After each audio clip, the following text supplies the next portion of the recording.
It's Friday, November 14th. Let's talk PlayStation. Let's kick it off with a firmware update. PS4 got firmware update 2.02 this past week. Guess what? More stability. Awesome.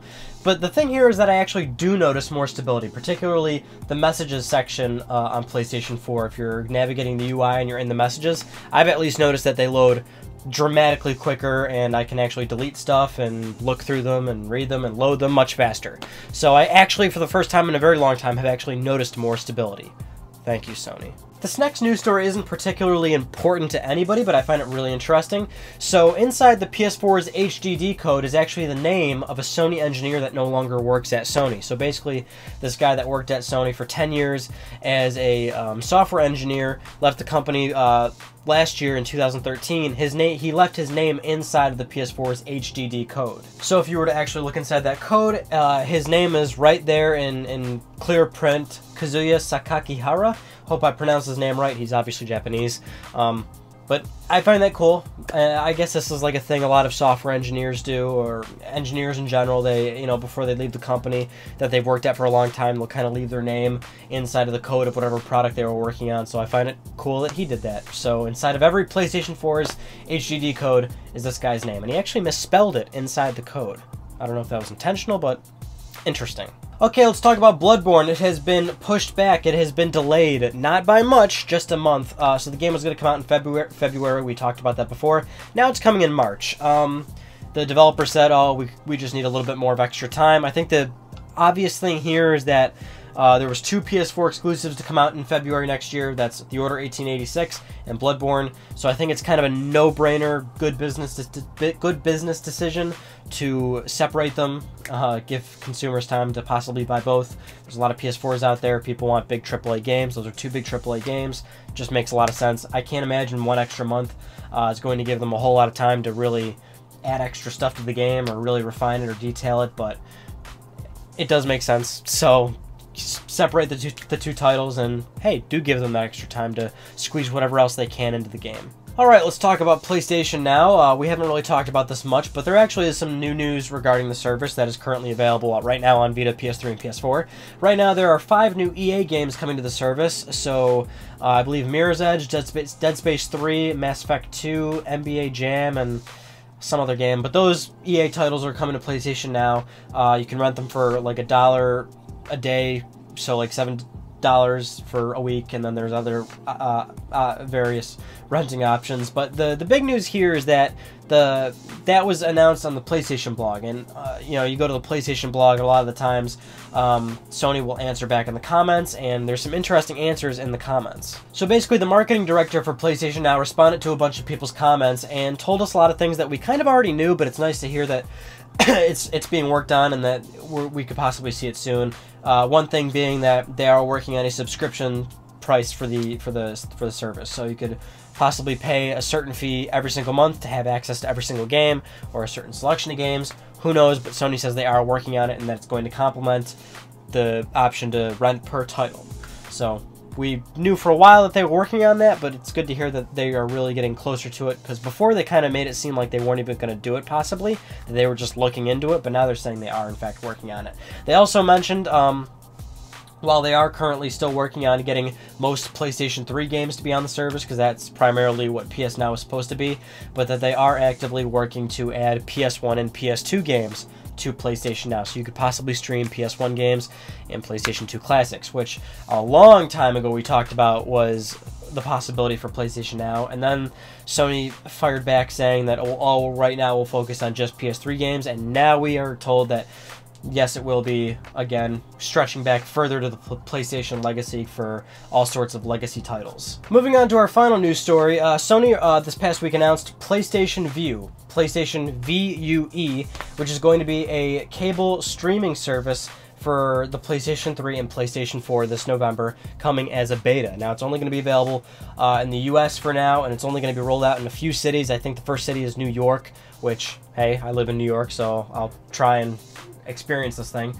But basically, it is a streaming service for cable television. So you're not actually using cable television, but you are accessing it and streaming it. You're getting access to like CBS, NBC, and TBS, and all those like you're literally accessing cable television, but you're streaming it over the internet and you're paying a different price.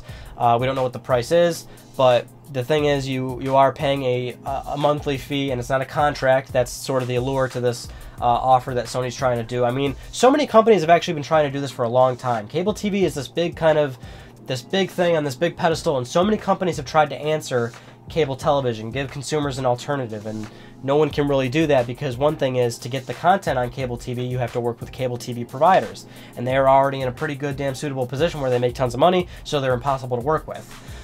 Therefore, a lot of other services and companies haven't been able to really get something off of the ground.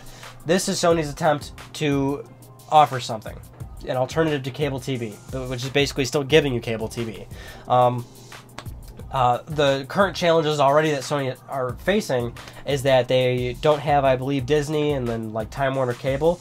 Those are, you know, two big names. You're missing a lot of TV shows and IPs and everything out of those two networks, those two owners. So I believe currently Sony is talking to them right now, but that's like the challenge, you know, kind of working with all these cable providers and working out a deal to get access to the content. And as it sounds right now, it's kind of complicated when the service actually rolls out, because when the service rolls out, you will be able to go on it and watch live TV, but there is some on-demand content is what they're saying. You can actually backtrack to like 3 days of live TV, and you can do that, but certain on-demand content won't be able to stay on there for at least 28 days or something. It seems very complicated. It seems like a cable provider per provider like network thing. Like, it just seems like a whole big kind of complicated mess. But this is what Sony is attempting to do.